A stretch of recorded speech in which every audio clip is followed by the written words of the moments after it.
At Data News Weekly, what we do is that we tell stories that aren't normally told in mainstream media. What I find is that a lot of times the mainstream media doesn't necessarily either they neglect to tell the story, they ignore the stories, or they just don't really know. Or it could be a combination of all three. What we've been able to do is to actually uncover things that, again, have not been told in mainstream media. More recently, we've covered the local elections going on in New Orleans for several offices. Throughout the Katrina aftermath, what I've noticed in terms of politics, in terms of the structure and culture of New Orleans, what we're really seeing now is a sea change. What we really are seeing right now is a city that I feel like is not necessarily reconstruction, but deconstruction. The fact is that within the African American community and presence in this city, what we're seeing today is a change where, and although it may seem controversial to some, when Mayor Ray Nagin at the time said that New Orleans will be a chocolate city, and you look at it today in 2011, almost 2012, what you see now is a white mayor, a majority white city council, a white police chief, and what I would say is, and it's still a majority black city in the population. But what it is a chocolate city with vanilla on top and a few nuts. That's what New Orleans is.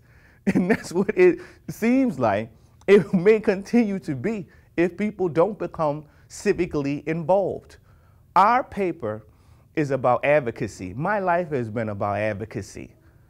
And it's about if 20% of the people in this city participate in a process where so many people, whether it's been brothers like Jerome Smith and others who had fought and struggled to give people access, you know, A.P. Turo, Dutch Morial, so many people in this city, Aretha Castle Haley, so many people fought and struggled and died and sacrificed so people could participate in the process.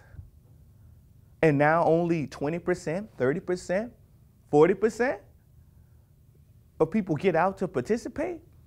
And then when you see the things that's happened, I was there when so many people came together and marched across the bridge, and people reunited, people cried, people like, we want our city back.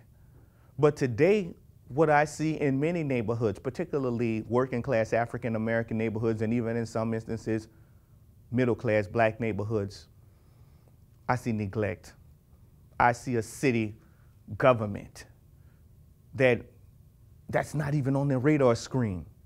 And that's why I feel like what we do at Data News Weekly is an important service to our community, to create awareness, to create hope, to create a voice and give voice to people who a lot of times don't necessarily have a voice.